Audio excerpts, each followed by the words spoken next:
Você vai assistir a mais um vídeo do Veritatis Splendor. Mas antes, eu gostaria de fazer um pedido para você muito especial.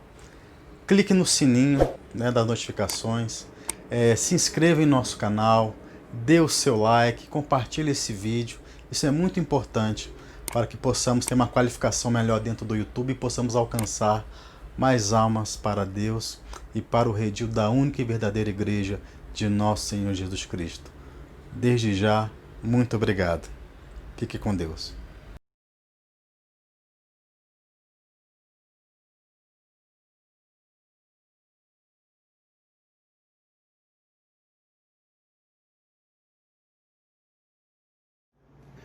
Pessoal, uma boa noite. Vamos chegando aí para a nossa live. Hoje teremos a presença do Alessandro Lima. Para nós do apostolado é uma honra entrevistá-lo, o fundador do Veritatis Splendor. Então vamos chegando aí. Estou aguardando o Alessandro entrar também, então quero deixar um abraço para todos vocês que já estão aí nos acompanhando, nosso amigo Ranieri. E fica já o convite para você acessar a nossa página lá no Facebook também, nós temos De Volta ao Lar, mas também o nosso site, devoltaolar.org. Algumas pessoas sempre perguntam por qual motivo nós temos o site chamado De Volta ao Lar, né? Porque a igreja é a nossa casa, meus queridos. Nós temos uma família e esta família se chama igreja. Então vamos lá, só esperando o Alessandro chamar.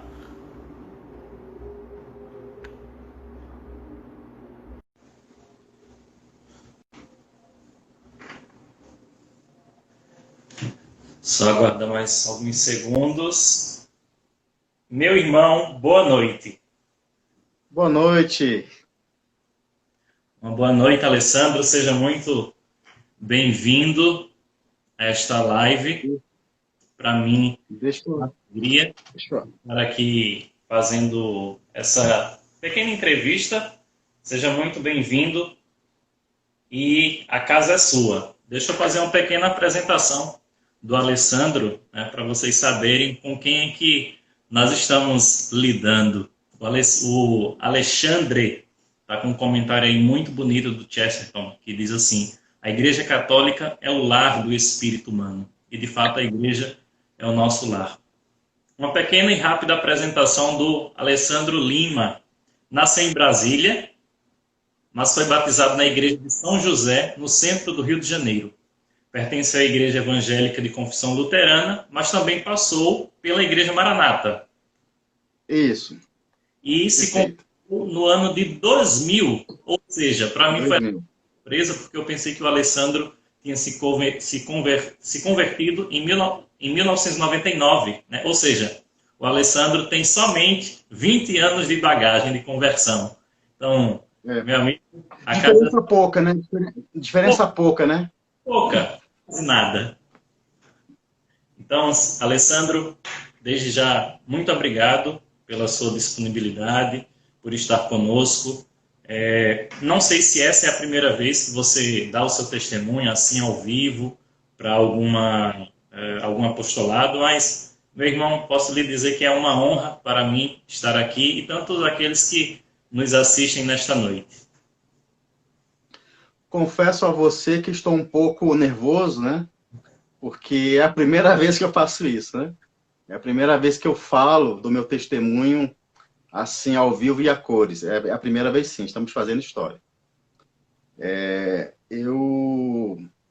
Eu acho que, sei lá, 15 anos, ou mais ou menos, eu dei uma entrevista para o antigo blog O Impossível Extraordinário, do nosso amigo Wagner Moura. O blog acho que nem existe mais. Mas foi tudo por escrito, né?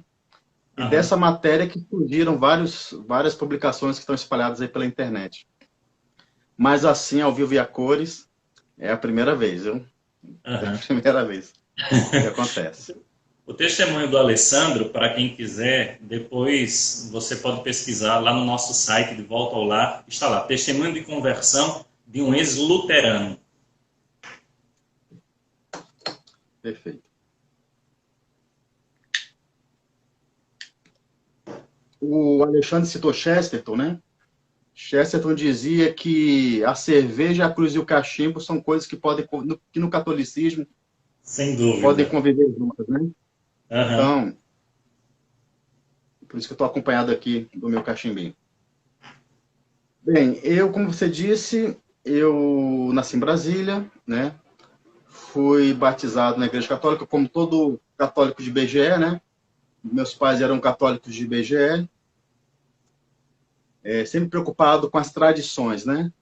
Tem que batizar, tem que fazer a primeira comunhão, né? Tem que, né? Aquela coisa bem, bem ritual, mas nunca tiveram uma espiritualidade católica firme. E a minha caminhada na igreja luterana começa com 5 anos de idade. Eu tenho uma irmã mais velha, uma irmã, né? Uma irmã, na verdade, porque ela é 17 anos mais velha que eu e ela foi praticamente a minha segunda mãe na minha criação. A Suzy, beijo para você, minha irmã, se você estiver nos assistindo. Ela conheceu um rapaz, né, um luterano, aqui de Brasília, começou a frequentar lá a igreja, o grupo jovem e tal, e tinha uma área, você está me ouvindo bem? Sim, estou. E tinha uma área para as crianças, né? Aí ela começou a me levar para lá. E aí começou a minha caminhada. Eu com 5 aninhos de idade, o ano era 1990, 80, perdão, 80.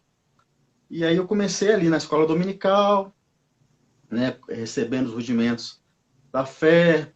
Lembro-me com muito carinho das historinhas que eu ouvia, né, sobre a Arca de Noé, sobre a criação. Era tudo muito bonito, muito lúdico, né? Eles têm muito cuidado com a comunidade, especialmente com as crianças, né? E aqui em Brasília existem dois, agora tem mais, né? Mas eu frequentava a comunidade da Asa Sul, ali da 705, 405, 406 Sul, aqui de Brasília, que era voltado mais para o ramo alemão luterano, né? Porque também tem um ramo americano, se não me engano. Então, comecei ali a minha vida, aprendendo a catequese, né? Os missionários ali. E depois, a minha irmã, mais tarde, uns anos depois, se casou com esse rapaz, com esse namorado, e continuamos indo para a igreja luterana, e depois ela se mudou para Curitiba. Aí foi um período de afastamento meu, porque aí eu era menor de idade, meus pais vinham me levar mesmo, e não tinha como eu ir. Mas foi um período de uns 3 anos. Depois, na escola, na escola secundária, eu conheci um colega que frequentava essa comunidade. E ele, de vez em quando, falava da igreja luterana. Eu falei, ué, aquela igreja luterana que tem fulano, tem Beltrano, é essa minha. Eu falei, rapaz, eu lembro, eu ia lá e tal, tem pouco tempo que eu não vou. Aí ele me chamou de volta. Aí, através dele, eu voltei para a comunidade, né? E como não tinha muito tempo que eu tinha me afastado, né? Aí muita gente ainda lembrava de mim, aí eu voltei com aquela coisa, só que dessa vez no grupo jovem, né? Na Juventude Evangélica Luterana, inclusive, ano passado esse grupo completou 50 anos, né? A Juventude Evangélica Luterana. Completou 50 anos, eu seria da segunda geração, né? Desse grupo. Então, e assim, o catolicismo para mim nessa época nunca foi um problema, nunca tive uma aversão ao catolicismo. Os luteranos são muito amáveis com os católicos, né? Não são hostis, entende? Então, assim, nunca tive aquela coisa né, que nós temos, que a maioria dos protestantes tem, né? Com o fundamentalismo anticatólico, lá realmente isso não existia. Claro que, de repente, algum tema ou outro se falava da Igreja Católica e tal, que eles não achavam que isso era certo e tal, mas não existia uma coisa hostil. Realmente não existia. Nunca houve isso. E é uma comunidade que eu lembro com muito carinho. Ainda tenho muitos amigos dessa época, né? E alguns estão aí nas minhas redes sociais. Talvez alguns estejam aqui nos assistindo agora. E outros eu encontro aí pela rua. E depois, quando eu fui ficando mais velho, né? Migrando ali da adolescência para a idade adulta, eu comecei a querer conhecer outras coisas, né? Comecei a questionar algumas coisas. Foi a época que eu tive contato na faculdade, aí você ter contato com espírita, ter contato com todo tipo de gente, né?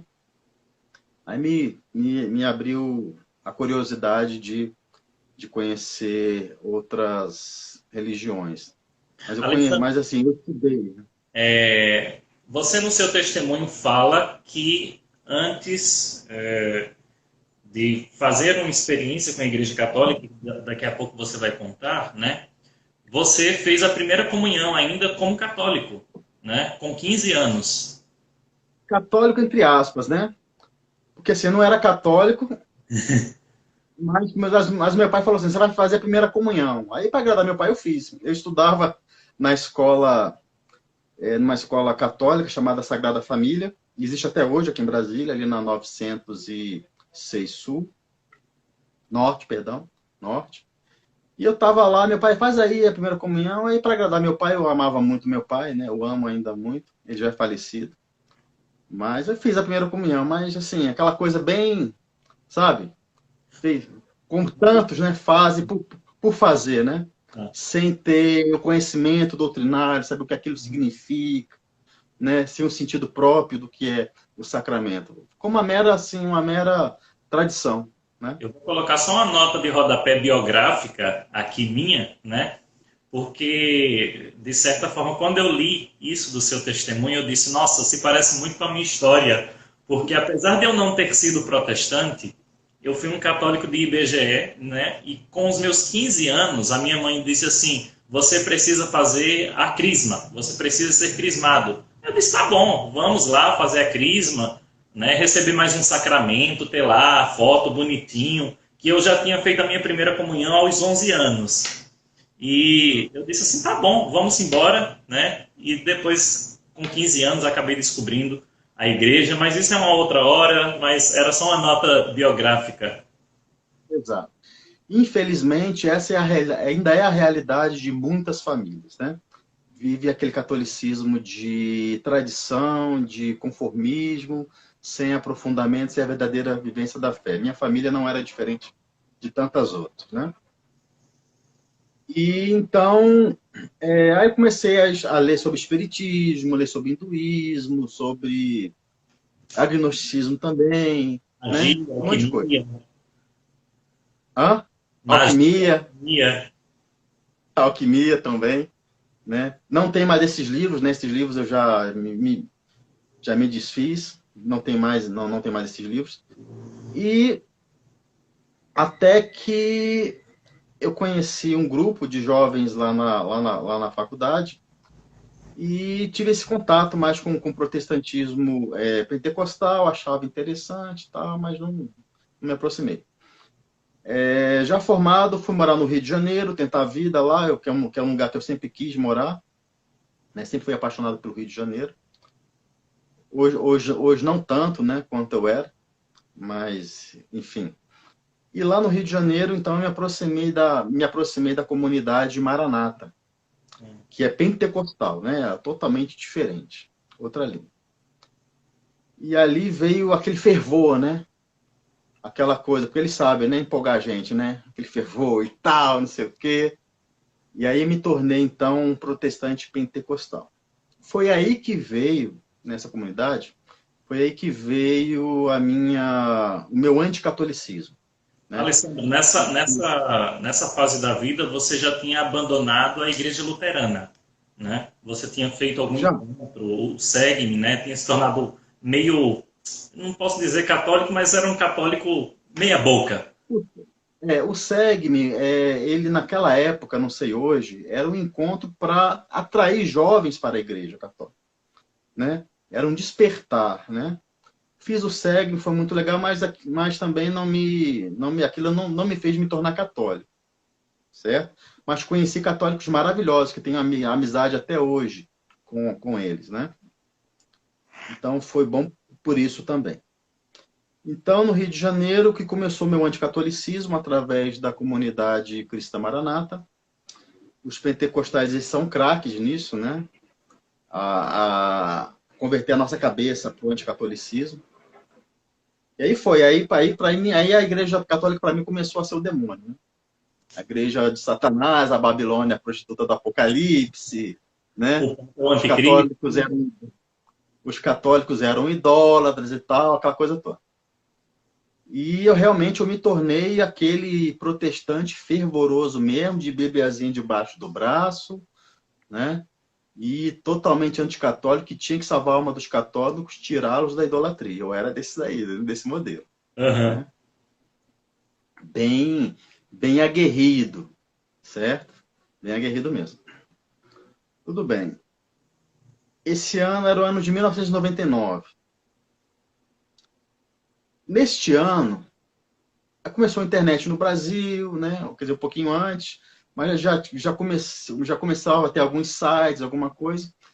Aí eu pesquisando sobre cristianismo, sobre fé cristã e tal, eu descobri um site, rapaz, um site muito interessante, chamado Agnus Dei, né?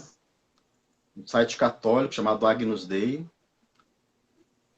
E comecei a ver os artigos lá, comecei a achar absurdo algumas coisas, como é que eles estão contestando a verdade, né? Como é que eles estão contestando o protestantismo, escrevendo essas coisas aqui, isso não é possível e tal. Aí tinha lá o contato, né, para entrar em contato com o autor do site, que por acaso é um tal de Carlos Martins Nabeta, não sei se tu já ouviu falar, né? Demais. Esse camarada aí. Aí o Carlos, eu comecei a conversar com o Carlos. Só para aquelas pessoas que talvez não saibam, estão chegando agora na live, né? O Alessandro é o fundador do site Veritatis Splendor. Na verdade, um desbravador no nosso país em termos de apologética, né? E juntamente com o Nabeto, que também é um ex-protestante, né? Desempenham esse trabalho excelente. Eu posso dizer que aos meus 15 anos, quando eu retornei para a igreja, o Jonadab utilizou uma expressão que eu vou até utilizá-la agora. Aos meus 15 anos era Veritatis de manhã, Veritatis de noite, Veritatis de tarde, Veritatis no café, Veritatis no almoço, Veritatis na janta. O Veritatis para mim foi excelente para o início da minha caminhada, para amar a igreja, e essa é a nota. Deus é muito bom, né? Deus faz coisas maravilhosas apesar de nós, né? Uhum. Então, aí tinham 3 sites naquela época, né? Assim, era o Agnus Dei, aí depois o Carlos Nabeto recomendou ler um outro site também, de um outro Carlos, chamado A Hora de São Jerônimo, do Carlos Ramalhete. E tinha um outro site também, naquela época, chamado Firmes na Fé, do Cledson Ramos, e a Frente Universitária Lepanto, mantida pela TFP, os Jovens Universitários Ligados à TFP, liderados naquela época pelo Frederico Viotti, um grande amigo que eu tenho. Então eram esses, né? Que tinham ali, assim, as matérias não eram muitas e tal, mas eram bem consistentes, bem... E aquilo me instigava, né? Porque eu falei, como é que um católico sabe isso, né? Então, esse pessoal não é tão ignorante assim. Aí eu comecei a entrar numa de debater com eles, né? Com o Carlos Nabeto e com o Carlos Ramalhete. E era por 2000, o ano de 1999, todo debatendo, né? muita briga e tal, discussão, e-mail, troca e-mail para lá, troca e-mail para cá e tal, e eles com muita paciência comigo, né, respondendo. E o Carlos Nabeto, ele tinha uma elegância na resposta, porque eu sou fã do Carlos Nabeto, né? Eu sou fã dele. Ele me respondia tópico por tópico, assim, ó, pá, pá, pá, né, tópico por tópico. O Carlos Ramalhete também fazia isso, só que o Carlos Ramalhete não tinha tanto tempo, mas ele me respondia bem também. Então foi um ano inteiro, assim, exaustivamente. A gente trocava e-mails, assim, uns 5, 6 e-mails por dia, né, discutindo e tal, aquela coisa toda. E isso era uma novidade no Brasil, né, porque os sites católicos eram muito melosos, né, não existiam sites que defendiam a igreja, né? Não existia isso. Então, esses foram os primeiros. E discutindo com eles e tal, aquela coisa toda, e eu sempre na Bíblia, na Bíblia, na Bíblia, na Bíblia, na Bíblia, vai na Bíblia, mas tu não tá na Bíblia, aquela coisa do protestante clássico, né? Protestante pentecostal, não, mas isso aqui não tá na Bíblia, mas Maria coabitou com José, aquelas coisas, não é a imagem, mas eu enchi o saco. Vou te contar, eu era chato pra caramba, né? Como tantos. Né? Por isso que eu tenho paciência. Qual a idade na época, Sandro? Uns 20? 24 anos. Uhum. Né? Eu sou de 75. Então, e briga, né, e tal, aí, aquela coisa toda. Mas assim, o que começou a florescer, a termos um diálogo mais profícuo, foi a questão dos padres da igreja. Uhum. Né? O Carlos Nabeto, já no Agnus Dei, começou a trazer os escritos patrísticos para a língua portuguesa. Não existia a coleção Paulo, viu, pessoalzinho? Jovenzinhos de hoje, que está tudo lindo e maravilhoso, tem um monte de escrito patrístico aí publicado, vocês podem comprar na Eclesiai, na Paulo, naquela época tinha não, viu? Era mato. Então, então o Carlos Nabeto foi realmente o precursor da patrística no Brasil, né? O Carlos Nabeto. Então a gente tem que reconhecer esse mérito dele. Então ele começou a traduzir os textos, e aqueles textos é que foram mexendo comigo, né? Me incomodando. Quando eu comecei a ler as cartas de Santo Inácio de Antioquia, Santo Inácio de Antioquia, para quem não sabe, foi discípulo de Pedro de Paulo. Foi bispo, né, de Antioquia. E segundo a tradição, era uma das crianças que está no Evangelho, quando Jesus fala, deixai vir.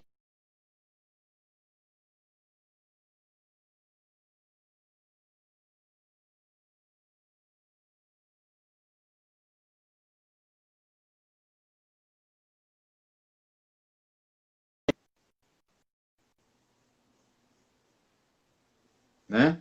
Da era cristã, quer dizer, não era nem segundo século ainda. Ali você vê Eucaristia, ali você vê devoção aos santos, ali você vê o primado de Pedro. Aí aquilo eu falei, não, gente, esse cara não, acho que não, esse cara é doido, deixa eu ler outro. Aí comecei a ver Papa Gerápolis, né? Aí, e outros, né? Desse mesmo período. E eu só via catolicismo ali. Meu pai, mas esses caras são católicos, bicho. Né? Aí depois veio Santo Irineu de Leão. Assim, tem as atas, né? Do Martírio de São Policarpo, que foi uma literatura que me chamou muito a atenção também. Ali você vê, já no primeiro século, ali, a devoção, né, dos santos e a intercessão dos santos. Já ali no primeiro século está muito bem estabelecido. Não tem nada de Constantino, século V, aquelas mentiras que a gente ouve falar. E aquilo foi me incomodando, né? Falei, rapaz, porque eu estava diante da história, certo? Não era subjetivismo bíblico. Não era mais, eu aprendi assim e você aprendeu assado. Não, ali era uma prova material de como as coisas eram no passado. E o Carlos fazia esse serviço maravilhoso de publicar, né?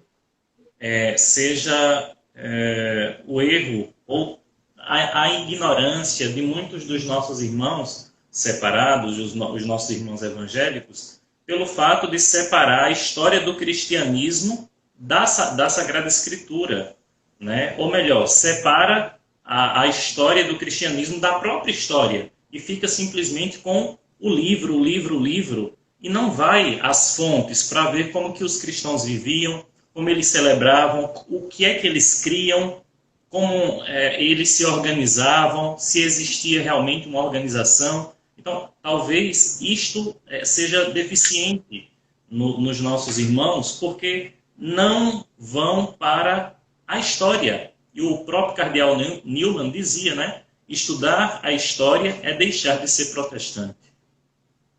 Perfeito. Mas se eles fizessem isso, eles não existiriam, né? Uhum. Muito provavelmente. Muito provavelmente. Então eu comecei a ler, fui introduzido na patrística ali pelo Carlos Nabeto. Depois o Ramalhete foi me ensinando também muitas coisas. Fui lendo os padres da igreja durante todo aquele ano. Como eu sei inglês, né, eu também lia as traduções em inglês, que eram riquíssimas já naquela época. Realmente no Brasil não tinha nada, né? Carlos Nabeto que começou a desbravar, a capinar esse mato aí, né? E na apologética, o Carlos Ramalhete também, enfim. E tudo bem, comecei a ler, e tal, mas só que a gente não se convence, né? A gente olha até, tá, mas não quer dar o braço a torcer, né? E eu lembro que teve uma questão que foi muito importante para mim, que é a questão dos livros deuterocanônicos, né? A questão do cânon bíblico. Circulava na comunidade protestante que eu frequentava um livrinho, um livretozinho, não lembro mais do autor, que tinha uma... Acho que esse pastor era até ex-padre. É um ex-padre famoso, mas eu me esqueci o nome dele. Aníbal? Talvez seja o Aníbal dos Reis. Eu não, já faz 20 anos, né? Eu não vou me lembrar. Mas eu lembro que era um pastor e era ex-padre. Então ele falava um monte de coisa sobre a Igreja Católica, né, e tal, papapá, em um livretozinho. E uma das coisas que ele colocava é que a Igreja Católica, durante o Concílio de Trento, o Concílio da Contra-Reforma, incluiu 7 livros no Antigo Testamento para dar suporte à doutrina do purgatório e da oração aos mortos. Aí você veja bem como que essa mentira tem muito o pensamento protestante, né? O catolicismo não precisa da Bíblia para dar suporte à sua doutrina, né? Embora todo o catolicismo a gente consiga enxergar claramente na Sagrada Escritura, né? Então você já vê um viés aí nessa acusação, um viés de sola escritura, né? A igreja fez isso para poder ali dar suporte à sua doutrina de oração aos mortos e purgatório e tal. Aí eu joguei essa daí, né? Falei, agora eu tô bonitão, né? Agora eu quero ver, vou ganhar uma. Agora eu vou ganhar uma deles, Aí eu larguei essa daí, pá! Né? Aí o Carlos Ramalhete falou assim para mim, Alessandro, você trabalha aí no centro do Rio, né? Falei, sim, trabalho. Aí você faz o seguinte, vai lá na Biblioteca Nacional do Rio de Janeiro e procura pela Bíblia de Gutenberg. Procura lá, que lá tem. E vê lá os livros que tem lá. Né? Detalhe, essa Bíblia é anterior à Reforma Protestante. É quase 100 anos anterior à Reforma Protestante. Eu falei, tá bom, vou lá. E naquela época, não sei se hoje ainda é assim lá no Rio de Janeiro, no dia de sexta-feira a gente demora mais um pouquinho no almoço. A gente tinha um almocinho de umas 3 horas. Mais tranquilo. Pelo menos era, né, naquela época. Aí eu fui lá, sexta-feira, eu trabalhava bem pertinho, trabalhava ali na Senador Dantas. Fui a pé mesmo, ali bem pertinho mesmo. Fui lá. E fui procurar a Bíblia de Gutenberg. Para quem não sabe, Gutenberg foi o inventor da imprensa. né, o Papa da época, que eu não estou me recordando aqui, encomendou a imprensa para Gutenberg, para imprimir a Bíblia. Isso porque a Igreja Católica nunca se preocupou em deixar a Bíblia na mão das pessoas, né? Dizem. Mas, enfim. Aí o Gutenberg criou a imprensa e imprimiu a Vulgata, que é a tradução de São Jerônimo, né? Das escrituras dos originais que existiam disponíveis à época para o latim, que era o vulgo, que era a língua da época. Por isso que ela se chama Vulgata, que é a tradução popular, né?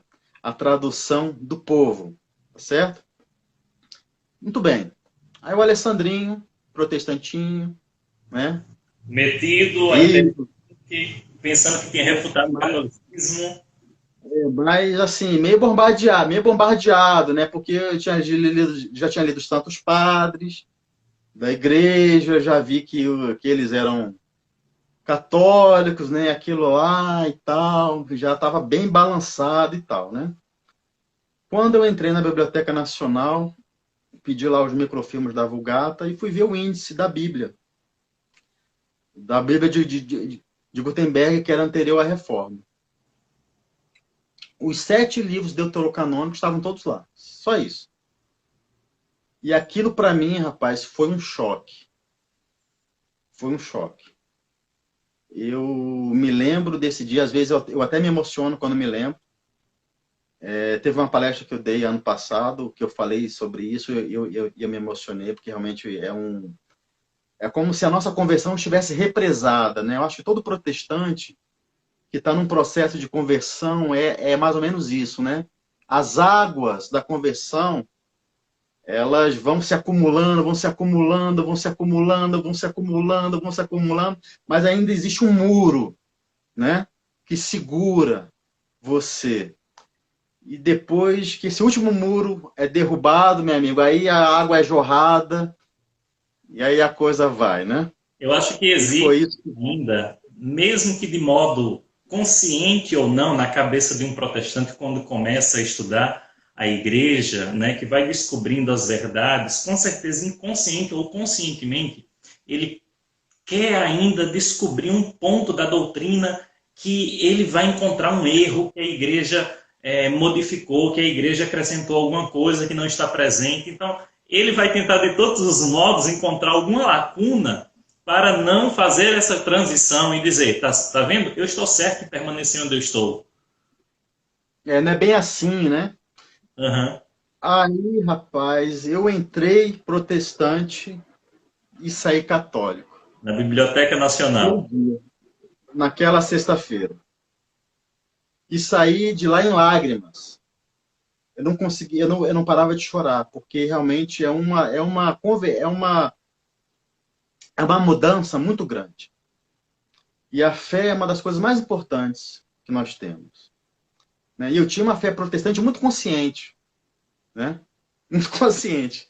E todos os meus pilares, meus falsos pilares foram derrubados, né?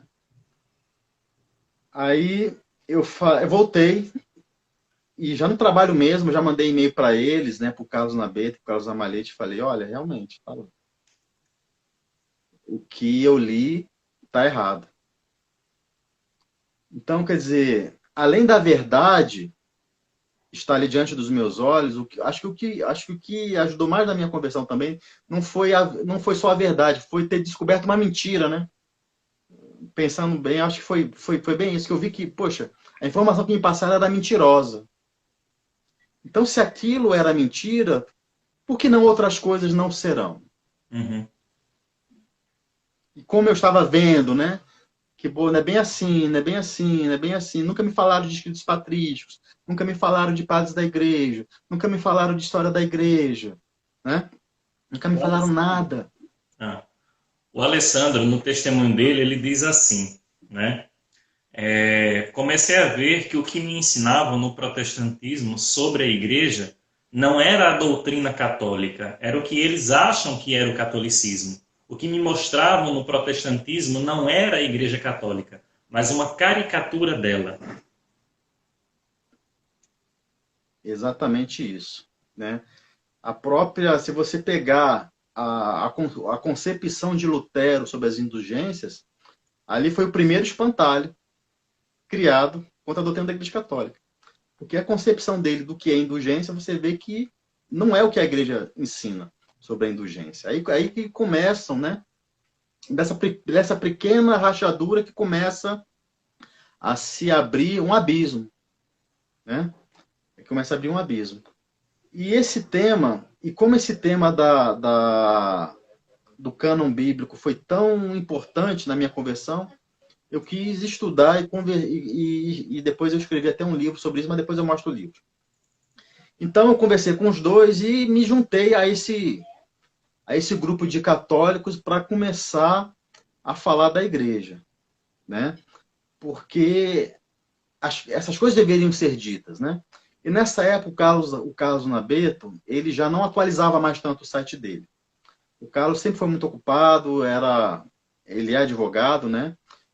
E então ele já não estava atualizando o site dele com tanta frequência. O Ramalhete também não, a coisa estava meio parada e eu estava com gás, né? Recém-convertido. Falei, agora eu vou botar para lascar aqui, eu vou escrever. Então, rapaz, eu produzia que nem um selvagem, né? Todo dia era um artigo, ó, pá, pá, pá. E o meu site era o Ictis, né? E tal, aí eu conversava com eles, a gente atualiza o site de vocês, a gente tem que, né? A gente tem que combater e tal, não pode ficar desatualizado não. Bora, bora, bora, bora. Eu falava com o Cledson Ramos também, o Firmes na Fé, bora, bora, bora, gente, bora, vamos aqui. Tinha o Tony Lopes, né? Que tinha um site também muito bom, Sou Católico, Sou Igreja. E eu conversava com esses apologistas todos. E sempre nós tínhamos aquele problema do tempo. Ah, não tem tempo, pouco tempo, isso aqui o tempo. Né? E o pessoal só descendo o cacete na Igreja Católica e tal. Aquela coisa, muitas conversões de católicos de BGE para o protestantismo, né? Porque católico ignorante vira protestante, tá certo? E aquilo me incomodava, porque eu queria ajudar as pessoas, né? Eu queria tirar aqueles protestantes daquele lugar, né? Eu queria mostrar para eles, gente, eu descobri aqui, ó, o ovo de Hermes, né? Tocou o ovo de Hermes aqui. Vamos, né? E eu sempre fui muito assim, muito aguerrido. E eu via que o pessoal, muita dificuldade para fazer as coisas. Eu falei assim, gente, vamos fazer o seguinte, por que a gente não se junta, então? Porque um pouquinho de cada um é muito, né? Então vamos fazer uma coisa só e tal, não sei o quê. Aí o Nabeto comprou a ideia na hora. Foi aí que nasceu o Veritatis Splendor, o esplendor da verdade. Foi aí que nasceu, porque nós queríamos... É uma encíclica do Papa João Paulo II, muito bonita, por sinal. Exato. Foi aí que nasceu o esplendor da verdade, né? Porque nós queríamos mostrar qual era a verdade. Porque aquilo que se falava da Igreja Católica eram espantalhos que precisavam ser derrubados. E o esplendor da verdade ser mostrado. Você falando isso, então, Alessandro, eu sempre me lembro daquela frase famosa do Fulton Sheen, né, que ele fala do protestantismo e diz assim, não é que existem mais de 100 pessoas neste mundo que odeiem a Igreja Católica, mas há milhões que odeiam o que eles pensam ser a Igreja Católica. Ou seja, batem num espantalho, num simulacro. Então é muito fácil, como diz o Padre Paulo, você pegar o espantalho e dizer, acabei com ele, acabei com a Igreja Católica. Exatamente, eles batem em um boneco falso, né? Que não é a igreja. Então, não é a igreja. Sendo o sustentáculo da verdade, com seus doutores, com os seus santos, com os seus mártires, com a sua tradição, a sua liturgia, não vão bater nisso, né? Exato. Então, foi aí que começou o Veritatis Splendor, oficialmente no dia 22 de junho do ano 2002. Porque eu comecei o Ictis em 2000, o Ictis ficou 2 anos, então formamos uma liga com alguns sites da época e formamos o Veritatis Splendor, né? O Carlos Amalete não quis se juntar a nós e nem à Frente Universitária Lepando. Continuaram com seus apostolados em separado, mas todos os outros se fundiram e deram origem ao Veritatis Splendor. Então, e a gente produzia muito, né? Porque éramos todos jovens, com muito amor à igreja, muito amor à verdade, não tinha quase nada, né, em língua portuguesa, então fomos grandes pioneiros, por isso que vocês só liam Veritatis, porque só tinha Veritatis, não tinha outra coisa para ler, né? Só tinha a gente mesmo. Na verdade, e... assim, não para um público leigo, mas talvez para um público mais de igreja, né, nós tínhamos no máximo os escritos do Mater Ecclesiae, do Dom Estevão Bittencourt, outro gigante, né? Então, vamos dizer assim que o Alessandro e tantos outros, o Carlos Martins Nabeto, foram os desbravadores na apologética para traduzir para um público mais geral. Alessandro, eu pergunto, vocês achavam que o Veritatis assim, teria uma abrangência tão grande, sendo conhecido em todo o Brasil, influenciando gerações? De jeito nenhum. De jeito nenhum. E não só no Brasil, porque nós éramos lidos na Angola, nós éramos lidos na Espanha, nós éramos lidos no México. Muitos brasileiros no Canadá, Estados Unidos nos liam, né? A gente tinha uma ferramenta da Google que nos mostrava, né? De onde vinham os acessos e tal. A gente tinha leitura na África, a gente nunca pensou nisso. Portugal também, né? É claro que não. É claro que não, mas essa obra não é nossa. Eu quero deixar isso bem claro. Não é o Alessandro, não é o Nabeto, não foi o Rafael Vittola, porque o Rafael Vittola também foi um gigante nessa época, né? As pessoas nos consideravam as 3 colunas do Veritatis, né? Eu, o Nabeto e o Rafael Vittola. Não éramos nós. Nós éramos meros instrumentos. Essa obra é de Deus, eu não tenho dúvida disso, né? Por isso que eu fico feliz e não me envaideço. Porque a vaidade, ela não é de Deus. Mas a gente fica feliz, porque com os frutos a gente vê, poxa, é Deus que fez. Que bom que eu sirvo a Deus. Que bom que eu estou a serviço de Deus e não a serviço de uma coisa humana. E é claro que isso é motivo de nos dar alegria. Alessandro, deixa eu te fazer mais 2 perguntas. A primeira é que é aquele assunto bastante espinhoso que mexe com qualquer ex-protestante quando ele assume a fé católica, que é a incompreensão dos seus. Né? Como diz a palavra, Jesus veio para os seus e os seus não acolheram.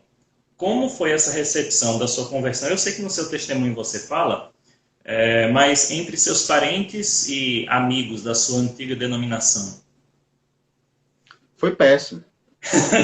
Foi péssimo. Foi péssimo. É a coisa do mundo. Eu era um traidor, eu era um desviado, eu era aquele que voltou ao vômito.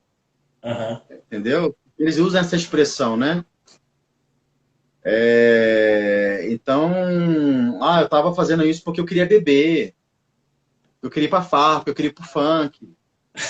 Agora tu imagina isso há 20 anos atrás, porque não se tinha notícia de ex-protestante. Quem era ex-protestante? Em 2000, em 1999, não existia, gente, isso, ninguém ouvia falar nisso. Era mais fácil o movimento contrário, né? Católicos que tinham se tornado protestantes. Então, nós sofremos muito. Foi muito difícil. Então, no meio dessa confusão toda, é que a gente escrevia, que a gente produzia.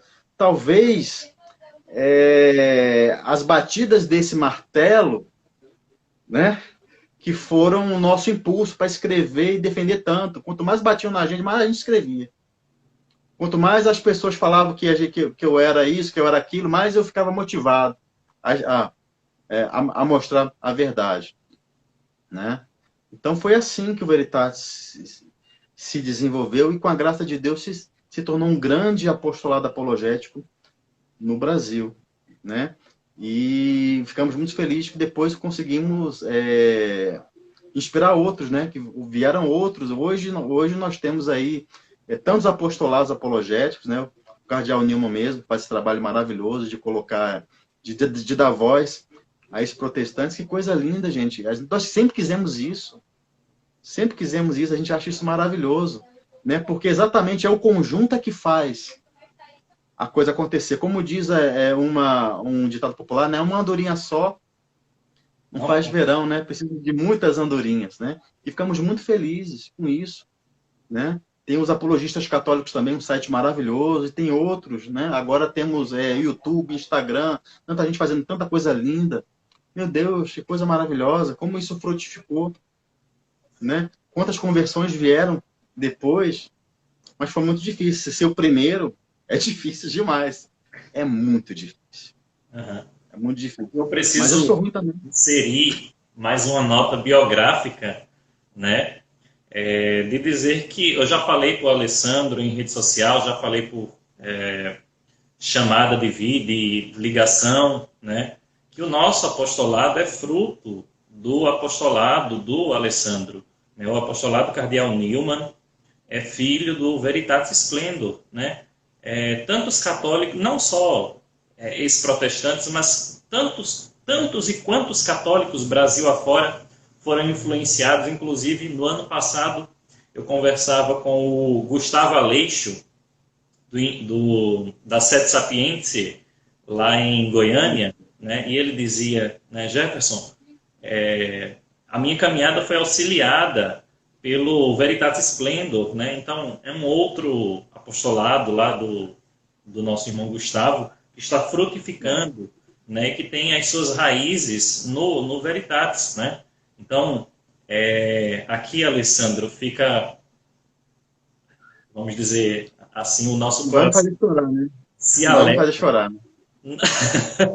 pelo seu sim, sabe? Por tudo que talvez você sofreu de incompreensões, ter sido o primeiro, estar junto com o Nabeto e tantos outros no início. Então, Deus abençoe e faça o apostolado cada vez mais conhecido.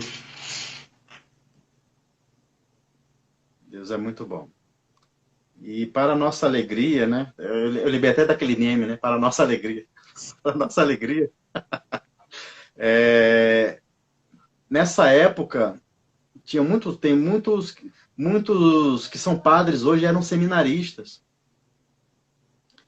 Foram para o seminário porque, através do Veritatis, né, segundo o testemunho deles, não sou eu que estou inventando isso, eles eram católicos assim vacilantes e descobriram a fé, descobriram depois a vocação deles, entraram para o seminário, hoje são padres, muitos estão até no meu Facebook, né? Alguns me chamam ali no Message para falar, e outros eu descubro através dos comentários de alguma postagem, né? Como um padre, que eu não quero falar o nome dele agora para não expor, mas ele falou assim, não, acompanho você desde que eu sou seminarista. Eu fiquei assim, nossa, isso nos deixa muito feliz, né? Como eu disse, não nos vai e desce, né? Mas nos deixa feliz, porque a gente vê que é obra de Deus, né? E como é bom servir a Deus, né?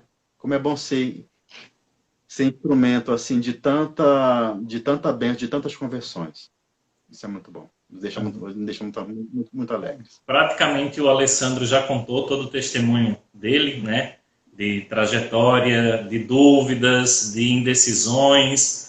E no ano 2000 se tornou católico, então já faz 20 anos nessa caminhada. Mas eu pergunto, Alessandro, por que os nossos irmãos protestantes precisam voltar para a Igreja Católica? Bem, primeiro é que a Igreja Católica é a única igreja de Nosso Senhor Jesus Cristo. Né? Isso é uma questão histórica.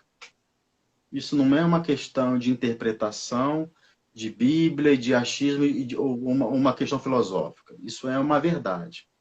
Né? Se vocês buscarem a história, é o que eu digo. Por exemplo, como é que nós vamos saber qual é a cultura dos astecas? O que vocês fazem? O que nós fazemos? O que um historiador faz? Um pesquisador faz? Vai buscar documentos da época para entender o que aquela civilização pensava, qual era o seu culto, no que criam. Só que dentro do protestantismo, ou seria melhor falar dentro dos protestantismos, ninguém faz isso. Né? Não se volta às fontes. para se entender, né, como é que eram as coisas. Então, esse é o primeiro ponto, né? Então, é uma verdade histórica que a Igreja Católica foi fundada por nosso Senhor Jesus Cristo. E durante 1.500 anos, nunca houve dúvida em relação a isso. Notem, toda a cristandade, em todo o canto do mundo, era católico. Toda a cristandade, de todos os tempos, de todos os lugares, iam à Santa Missa, comungavam do corpo e sangue de nosso Senhor Jesus Cristo, tinha veneração pelos santos, pela Virgem Maria, veneração pela Virgem Maria. Hiperbolia. Né? Então, quer dizer, como que tudo isso, esse tempo todo, estava todo mundo errado, todo mundo enganado, todo mundo... Gente, isso não existe, é um absurdo se pensar nisso. Né? Será que algum protestante já pensou nisso? Porque quando eu era protestante, isso nunca veio à minha cabeça, porque a gente já é iniciado dentro de um axioma. Não, a Bíblia. É a Bíblia e tal, e a gente tem que ter um cristianismo conforme a Bíblia. Ok, é verdade isto. O católico não nega essa verdade, mas essa não é toda a verdade. Essa é a primeira questão. Essa não é toda a verdade, né? Como é que a Bíblia nos veio? Já tem uma pessoa comentando aí, devo minha conversão ao apostolado Veritatis Splendor, o Agnaldo. Inclusive, ele é ex-protestante. Amém, Agnaldo. Grande abraço para você. Grandes festas se fez no céu com a sua conversão. Então, como a Bíblia nos veio, a Igreja Católica que nos deu a Bíblia, né? Nesse livro aqui, eu conto essa história toda para você, né? Com uma grande riqueza de documentos históricos. Uma grande riqueza de documentos históricos, o cânon bíblico. Que foi, realmente, eu pesquisei 5 anos para escrever esse livro. Então, isso é um fato histórico, é um fato incontestável, né? Que não dá para se negar. Né? Cristo fundou a igreja. Cristo nos deixou uma igreja. Eu estava vendo, porque tem algumas pessoas que me mandam alguns vídeos protestantes para responder, né? Aí tem um vídeo de um pastor jovem, bem famosinho aí, que eu não vou falar o nome dele não, para não dar ibope, mas ele tenta, uma falácia tão grande, dar suporte à sola escritura, né? Dizendo que a igreja primitiva sempre foi da sola escritura. Então, assim, como é que Jesus, que assim, todo protestante deve concordar comigo que Jesus foi o fundador da igreja, né? E Jesus é aquele que edifica, né? Então, se a igreja é para ser baseada na sola escritura, então Jesus não fundou nada. Porque ele não deixou nada escrito, ele não deixou um cânon, ele não deixou uma Bíblia, ele deixou uma igreja. Disse aos apóstolos, ide pregai, em nome do Pai, do Filho e do Espírito Santo. Disse mais, recebi toda a autoridade do Pai, e essa autoridade vos concedo, e eis que estarei convosco até o final dos tempos. É a igreja ali. O apóstolo Paulo fala que Deus diz assim, não me lembro exatamente qual livro paulino, mas ele fala assim, que Cristo, né, edificou a igreja sobre os apóstolos, depois veio os profetas, não sei o quê, né, ele detalha a hierarquia da igreja muito bem. Em nenhum momento ele está falando de Bíblia. Né? Então, é claro que a Bíblia, para ser recebida por nós, né, eu acho que até o cardeal Nilma que fala isso, né? O padre Júlio Maria que fala em um livro, né? É o padre Júlio Maria, de Lombardi, que fala em uma das suas obras, né? Que a igreja é tão anterior à Bíblia, a igreja tem que ser anterior à Bíblia, porque como é que a igreja vai receber? Né? Quer dizer, um objeto para ser recebido por alguém, se alguém tem que ser anterior a ele. Né? E uma coisa curiosa é que os protestantes, além de não conhecer a história da igreja, não conhecem a história da sua própria fé. Não conhecem os fundamentos daquilo que creem. Né? Aqui, ó. Eu tenho só alguns livrinhos aqui sobre Martinho Lutero. Aqui, ó. Obras seletas de Martinho Lutero. Né? Eu tenho aqui esse bem conhecido, ó, Conversas à Mesa. esse aqui é uma edição mutilada, né? Que as partes polêmicas eles não publicaram não, viu? Mas tudo bem, ainda assim dá para perceber aqui a doutrina de Lutero. Aqui, ó. Martinho Lutero, textos seletos. Inclusive, nessa obra aqui, dele, são textos seletos, deixa eu ver exatamente qual é a obra. Ele fala sobre a Imaculada Conceição. Protestantes, você acredita na Imaculada Conceição? Aqui é a Liberdade Cristã, na obra Liberdade Cristã, que é um dos clássicos de Lutero. Olha só o que ele fala aqui, ó. Um exemplo da mesma fé nos forneceu mais que os outros a Beata Virgem, quando está escrito em Lucas 2:22, que se purificou segundo a lei de Moisés, de acordo com o costume de todas as mulheres. Ainda que não estivesse subordinada a tal lei e nem tivesse necessidade de se purificar, tá vendo? Lutero falando que ela era tão pura que ela não tinha necessidade de se purificar. Não sou eu que estou falando isso aqui não, Martinho Lutero. Aqui. Ainda que não tivesse necessidade de se purificar, ela se sujeitou à lei espontaneamente, em livre amor, sendo igual, se fazendo igual às demais mulheres, para que não as ofendesse ou desprezasse. Quer dizer, aqui Lutero reconhece a santidade, né, da Virgem Maria, que ela tinha uma santidade diferente, né, era puríssima. Vocês acreditam nisso, protestantes? Está aqui, Lutero, né? Então, outra obra A Liberdade Cristã, acho que vocês deviam conhecer mais as obras do seu pai, né? Aqui, ó. O Cativeiro Babilônico da Igreja. Então, assim, eu estou falando as coisas porque eu sei, eu conheço, eu estudei isso aqui. Certo? E uma coisa interessante, né? É porque o protestantismo, ele tem uma doutrina, quer dizer, além dele estar desconexo da realidade histórica, ele está desconexo de toda e qualquer realidade. Eu vou explicar isso. Lutero, ele era nominalista, né? O nominalismo era uma filosofia difundida por Guilherme de Ockham e que surgiu com a derrocada da escolástica, né? Então, assim, a filosofia, ela tem o seu start com Platão, Aristóteles, né? Tem o seu cume, o seu ápice, a sua excelência em Santo Tomás. Só que Santo Tomás logo em seguida é esquecida e começa a derrocada, né? Da mesmo jeito como a gente se santifica, tem uma vida de grande santidade e depois desiste dessa vida, porque acha que aquilo não é possível, né? Alessandro, então, nós estamos chegando ao final, só temos mais 3 minutos, né? Mas depois, se não der para você terminar, e depois nós continuamos no segundo momento. Tá bem? Tudo bem. Já pode perguntas. Vou ver se eu consigo terminar. O Alessandro. O nominalismo, ele basicamente diz que o nosso conhecimento ele é baseado nas sensações e não na realidade, né?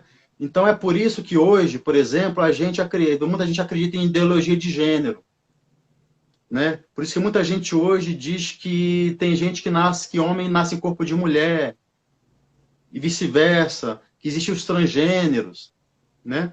Exatamente porque criam um mundo que não é baseado na realidade, né?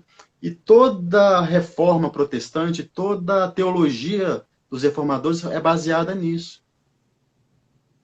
Certo?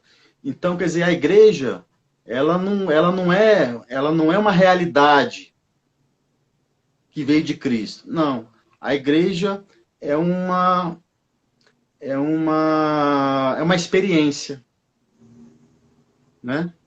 É uma experiência com Deus. Quer dizer, a coisa sensitiva. Aí por isso que existem os vários protestantismos, né? Porque cada reformador teve uma experiência diferente. Como é que ficamos, então, com a carta aos Efésios, né?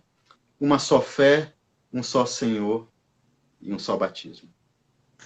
Então, nós vamos chegando ao término da nossa primeira parte. Nós vamos dar 15 minutos e você pode nos enviar a sua pergunta para para que nós possamos fazê-las ao Alessandro.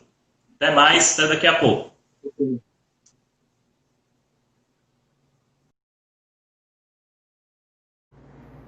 Estamos de volta para a nossa rodada de perguntas. Vocês que enviaram, então obrigado aí. Vamos esperar o Alessandro entrar, o pessoal voltar. Tem várias pessoas de todos os lugares do Brasil. Lá do Rio Grande do Sul, meu amigo Leonardo, seminarista. Samuel Gonçalves.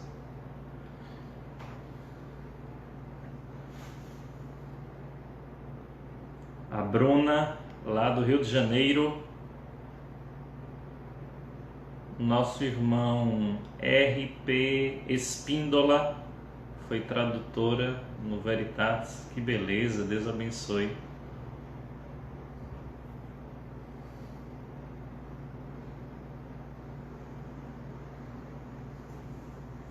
O melhor é que seja um intercessor do padre, Bruna, do que um fã. Fã pode ser, mas o melhor é que reze por ele, que seja um intercessor. Vamos só aguardar o Alessandro. Esta semana nós tivemos uma notícia muito boa. A editora Cultor de Livros lançou um livro do Cardeal Newman. Eu já adquiri o meu. Corra para adquirir o seu. Não é que a Cultor esteja me pagando, mas o que é bom, nós precisamos realmente fazer uma propaganda. Então, adquiram, tentem adquirir depois o Desenvolvimento da Doutrina Cristã. Foi lançado esses dias, está baratinho, R$60. E de brinde você recebe um outro livro fantástico, também maravilhoso, que se chama Newman Católico. Um abraço para o meu irmão Joel, lá de Fortaleza.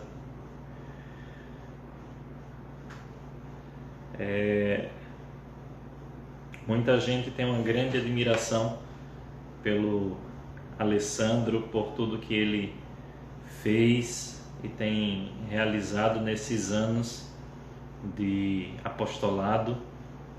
Louvamos a Deus pela vida dele, pela vida do Carlos Nabeto. O Alexandre, lá no Espírito Santo, está também. Alexandre Reis, em breve espero ter o seu testemunho aqui conosco. Voltamos. Amém. Vamos embora para as perguntas.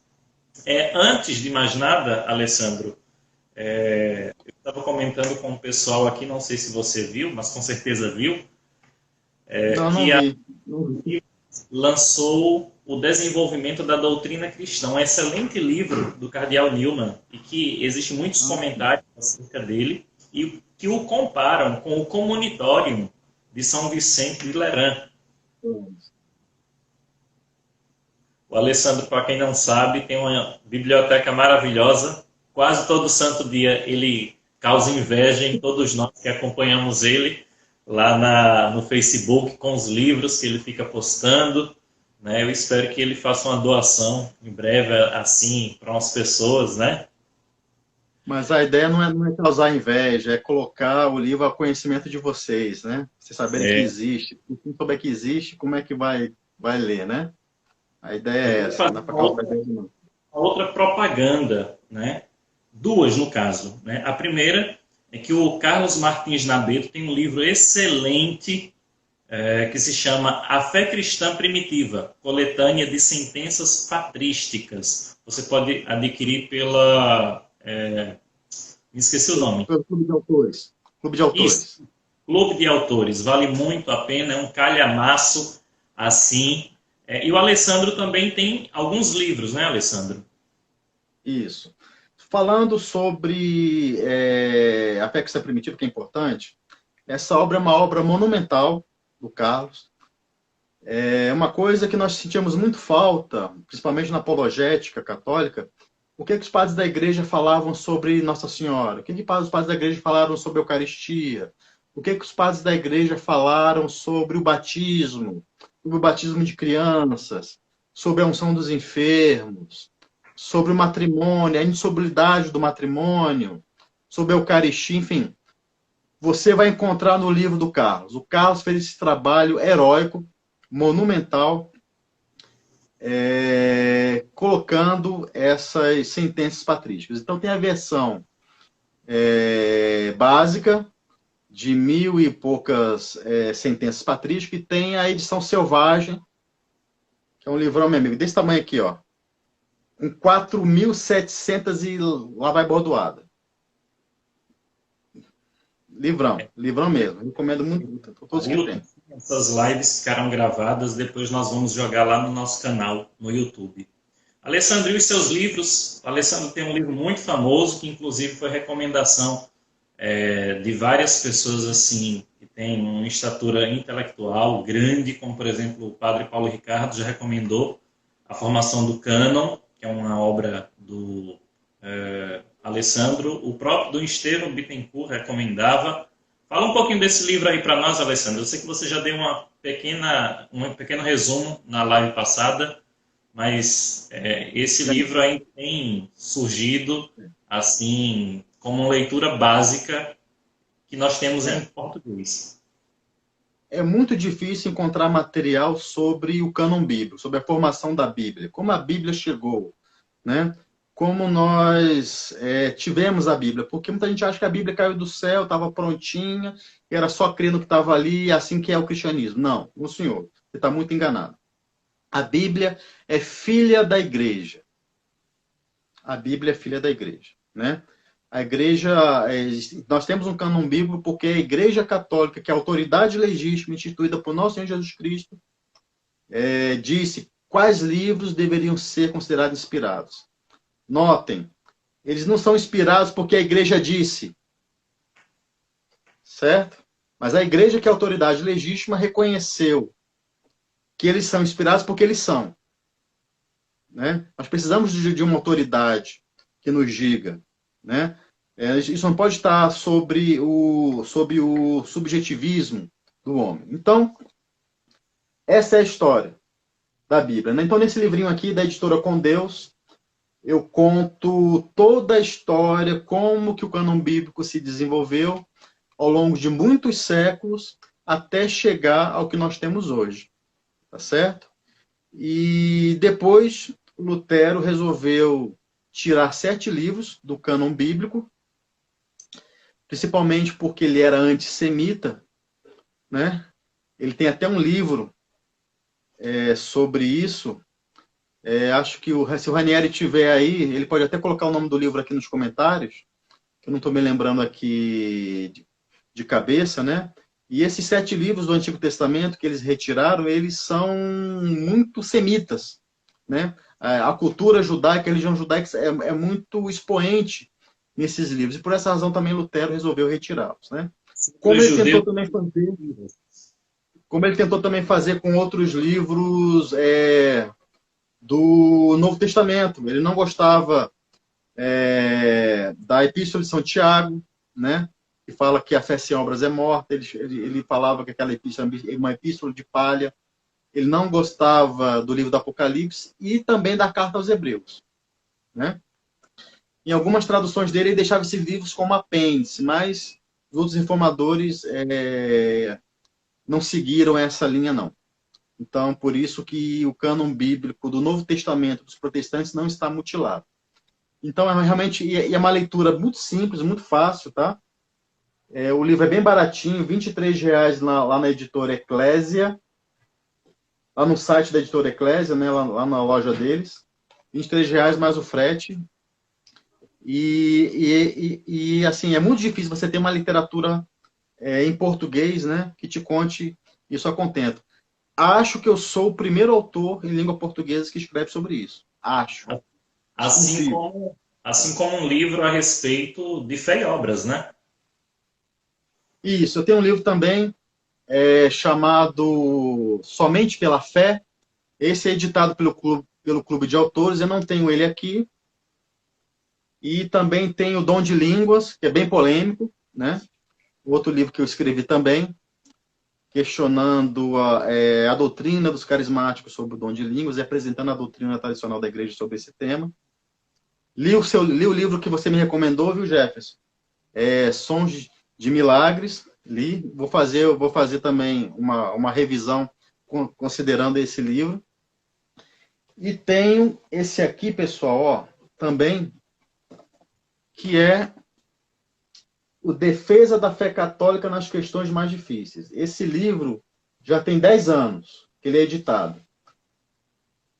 Esse livro é uma coletânea de artigos que eu escrevi no site Veritatis ao longo dos 10 primeiros anos do Veritatis, em que reúno artigos sobre várias questões em defesa da fé católica. Então, você pode ler um artiguinho por dia aqui, ó, leitura bem tranquilinha, né? E esse ano de 2020 vai ser o último ano que esse livro vai ser editado. Olha lá, ó, Dos Judeus e Suas Mentiras, que é o livro de Lutero, que o Ranieri colocou aqui nos comentários. Obrigado, querido. Esse livro aqui, pessoal, é o último ano, viu, que eu vou editá-lo. Já tem 10 anos, não vou editá-lo mais. Então, corram, que quem tem, tem, quem não tem, não tem. Ó, editado pelo Clube de Autores, viu? Tá? Esse livro tem transformado a vida de muitos católicos, tá? Se você é aquele católico meia boca, eu não sei defender a igreja, não sei como é que defende, eu tenho fé, mas minha fé está mais ou menos, não sei defender. Esse livro aqui vai mudar a sua vida, eu tenho certeza disso. Não sou eu que estou dizendo isso não, tá?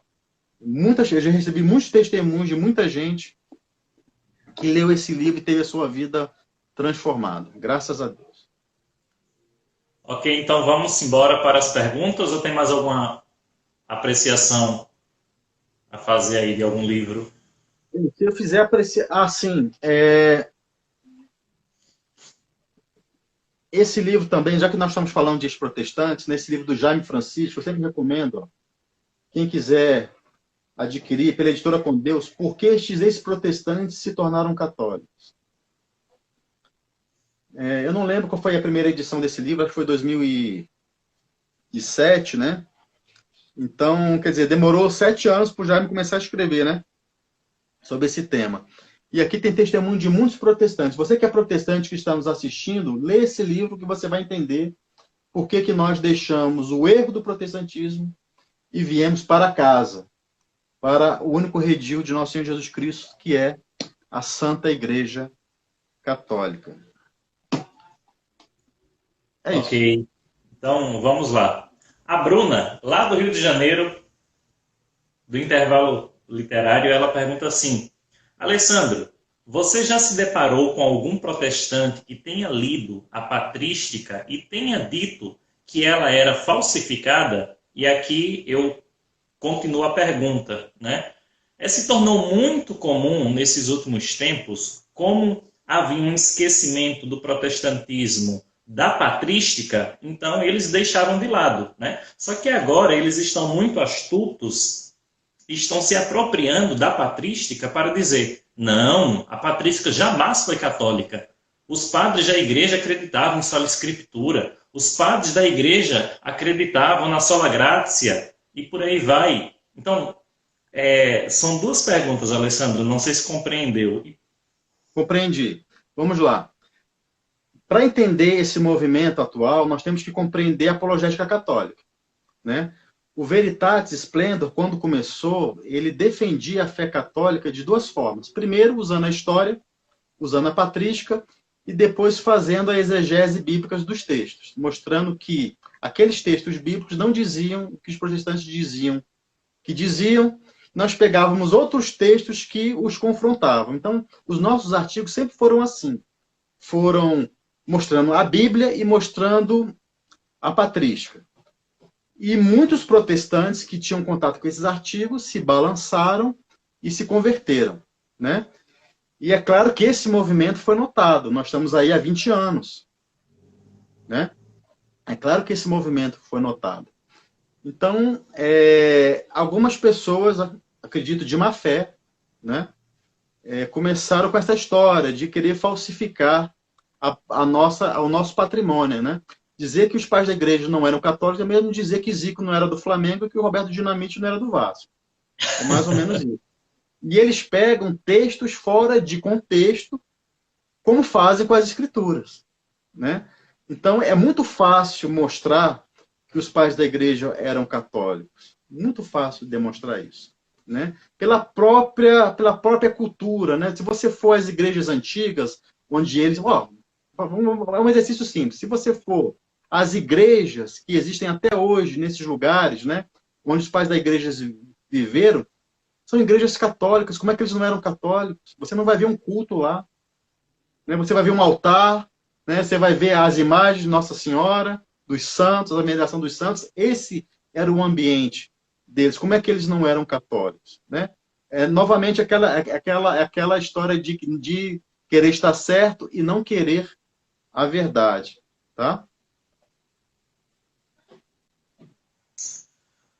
Ok.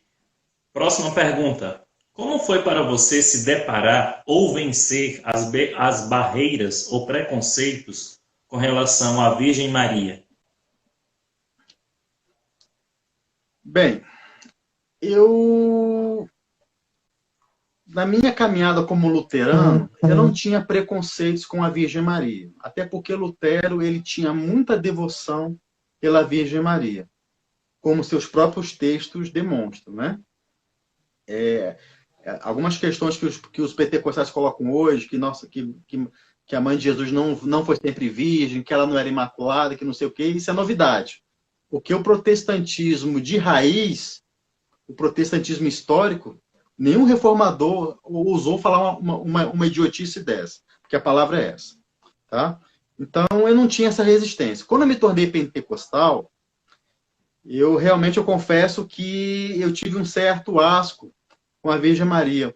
Eu me recordo, é uma cena que eu me recordo com tristeza. Eu tinha até uma fotografia de Nossa Senhora. E quando eu me tornei com pentecostal, eu cheguei a rasgar esta fotografia, né? Para você ver como é que é a inimizade que há, né? Nessa linha pentecostal e neopentecostal.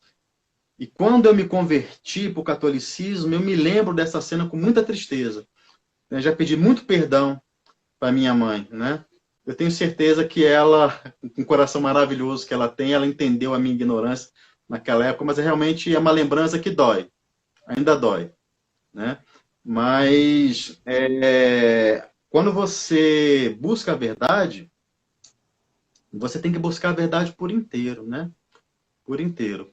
Então, assim, não tive tanta dificuldade assim com a Virgem Maria. E alguns dizem que eu sou o apologista católico mais mariano dos apologistas católicos, né? Inclusive, escrevi vários artigos depois em defesa de Nossa Senhora, sobre o dogma da Mãe de Deus, sobre a Imaculada Conceição, sobre Maria Sempre Virgem e outros, né? Então, dizem que eu sou aí o mais mariano dos apologistas. Não sei. Ok. Talvez. O Samuel Gonçalves, ele pergunta assim, Lutero acertou em algo? Só se for acertou o caminho para o inferno, né? Mas, assim, é claro que a época de Lutero, a Igreja Católica, principalmente naquela região ali da Alemanha, né? Ela estava numa degradação moral muito grande. Isso nós temos que reconhecer, né? Então, muitas vezes a gente vê a reforma de uma forma muito apaixonada, né? Tanto católicos quanto protestantes. E a gente precisa ver a coisa como ela é, a realidade dos fatos, né? Então, o clero era um clero muito voltado à riqueza, à imoralidade, então nada disso ajudou, né? E nessa época, né, os historiadores contam que os príncipes tinham que pagar altos impostos à igreja para manter os castelos dos cardeais. Então, era uma situação muito triste, né? Então, tudo isso corroborou, colaborou, né? Foi o estopim para que a reforma tivesse muito sucesso. Porque se pensa, né, que a reforma foi uma coisa romântica. Gente, descobrimos o novo evangelho, vamos lá. Não, a reforma foi feita com muita violência. Com muita violência, né? Recomendo a leitura desse livro aqui sobre isso, ó. Como aconteceu a reforma do Hilaire Belloc, da Edições Cristo Rei, do nosso amigo Guilherme, A apresentação do livro é do Fábio Salgado, que é ex-protestante também. Esse livro é muito equilibrado, porque ele conta a história sem paixões, mostra os erros dos homens da igreja, né? Mostra o tsunami que foi a reforma protestante. Uma coisa interessante, porque a reforma ela não construiu nada, ela só destruiu. Diferente da igreja, quando converteu o mundo pagão, né? A igreja construiu uma civilização, construiu coisas. O protestantismo não. O protestantismo, os protestantismos não passam de escombros do mundo católico, né? Tanto é verdade que hoje em dia, olhe para a Europa, onde o protestantismo, onde aquela demolição aconteceu, os países agora são ateus. Não existe mais fé cristã, praticamente, né?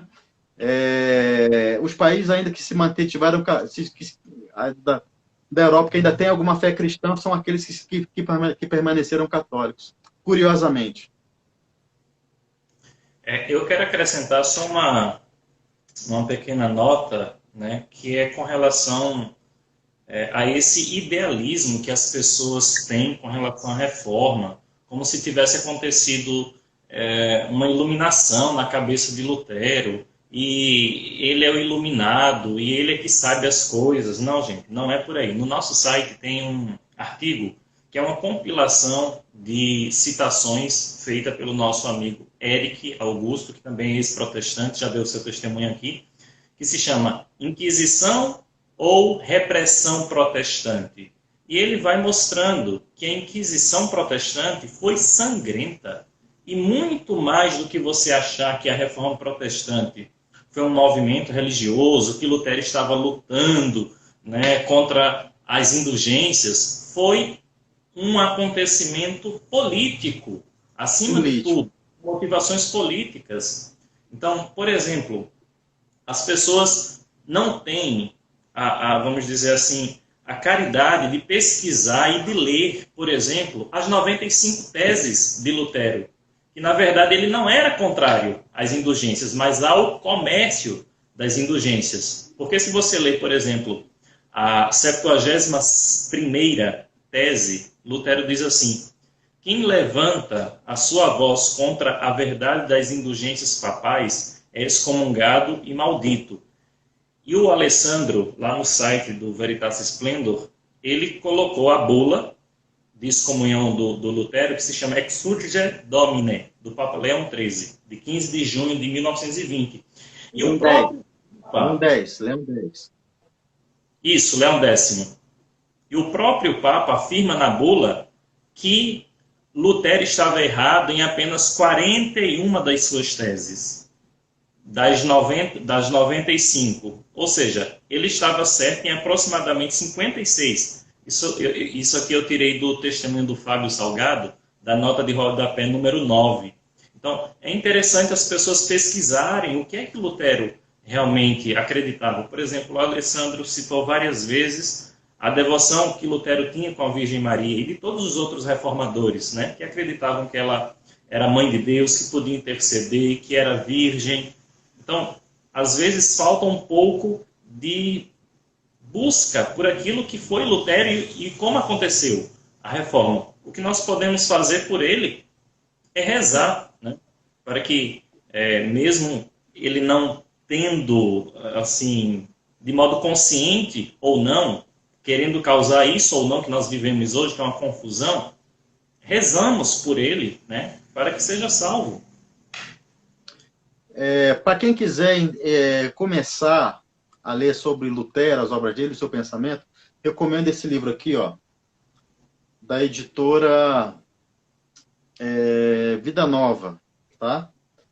Esse livro aqui, ó, Martinho Lutero, né? Coletânea de escritos. Então aqui tem várias obras dele, inclusive as 95 teses que você citou aí, tá aqui, tá? Então é interessante que as pessoas conheçam o que ele pensava e tal, a sua vida. A vida dele não foi nada santa, muito pelo contrário, né?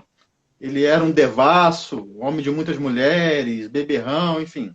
E é esse homem aí que é seguido por muitas pessoas, né? E quanto à reforma protestante, sim, foi um movimento político. Os reis, os senhores, os príncipes queriam a sua emancipação da igreja, principalmente pelo nacionalismo alemão, falando especialmente sobre a reforma na Alemanha, né? E com isso eles arrasaram igrejas, né? Roubaram terras da igreja, os príncipes tomaram terras da igreja, destruíram vários mosteiros. Foi um tsunami. Hillary Below coloca muito bem. A reforma protestante foi um tsunami nos estados católicos. E os escombros que restaram hoje já não existem mais, porque esses países são ateus. Aí nós vamos voltar à questão, só para enriquecer a nossa conversa, eu estava falando sobre o nominalismo, né? Que é a doutrina filosófica adotada por Lutero e outros.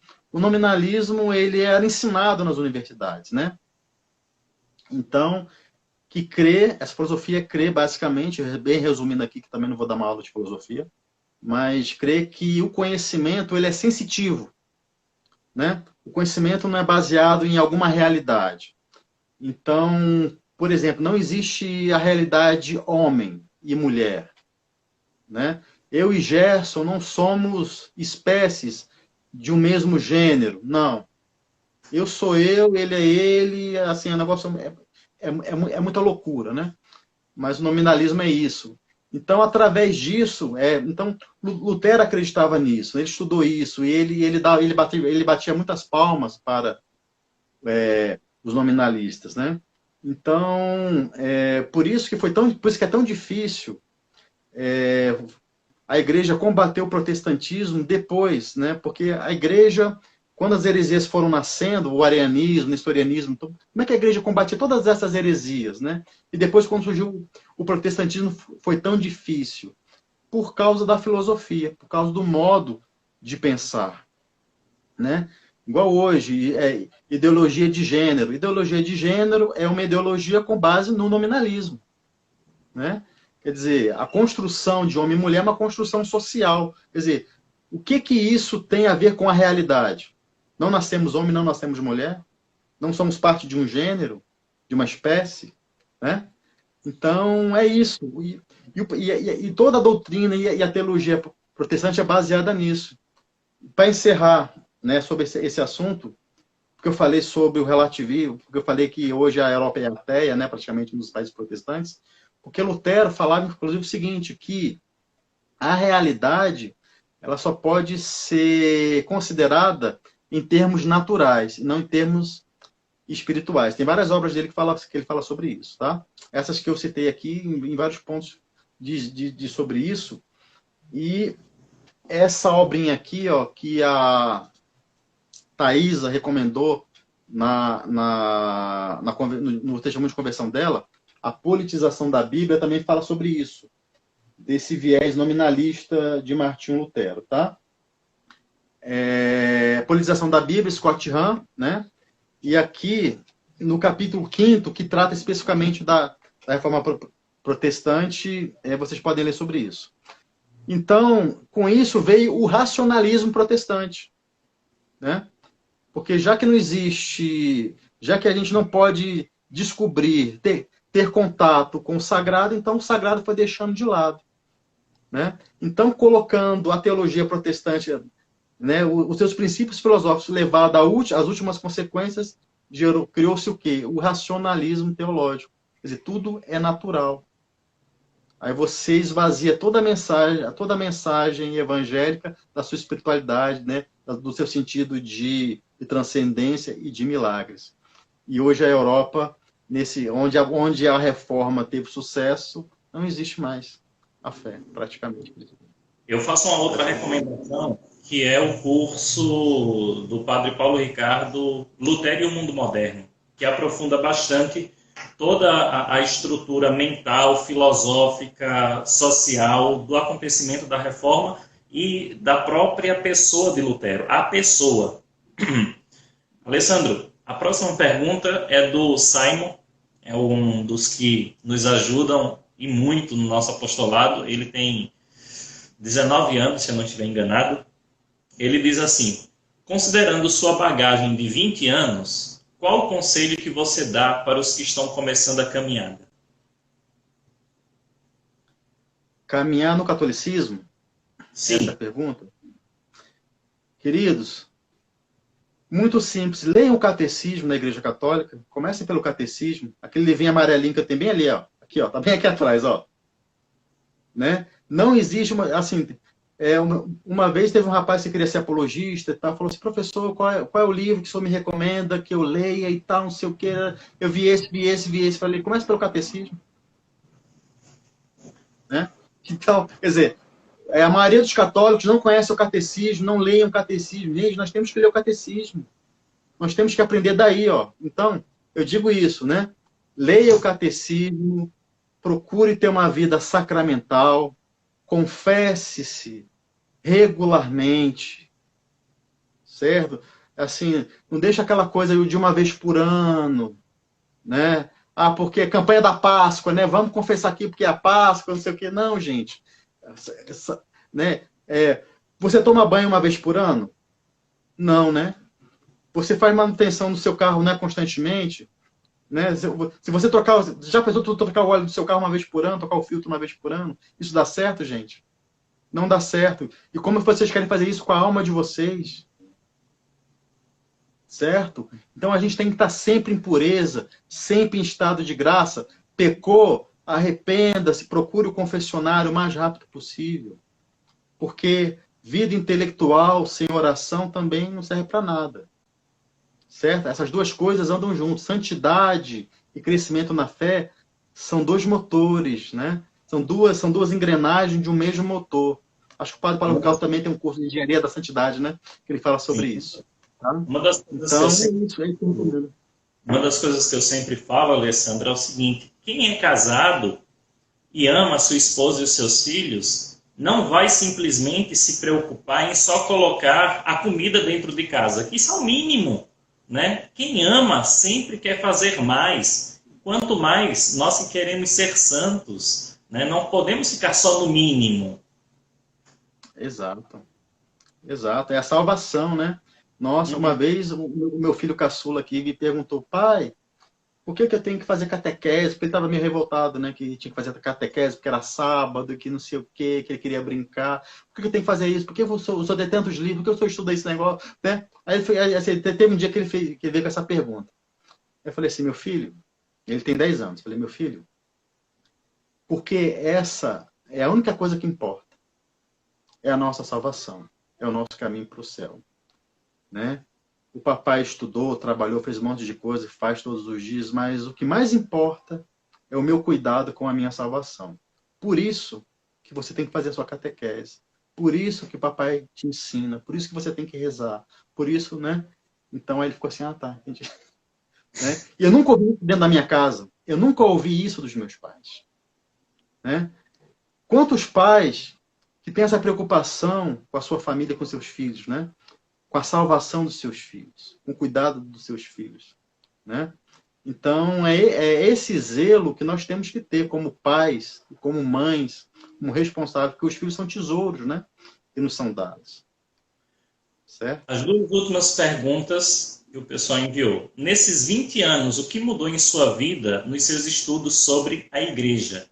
E você ainda possui algum sonho para o Veritatis Splendor?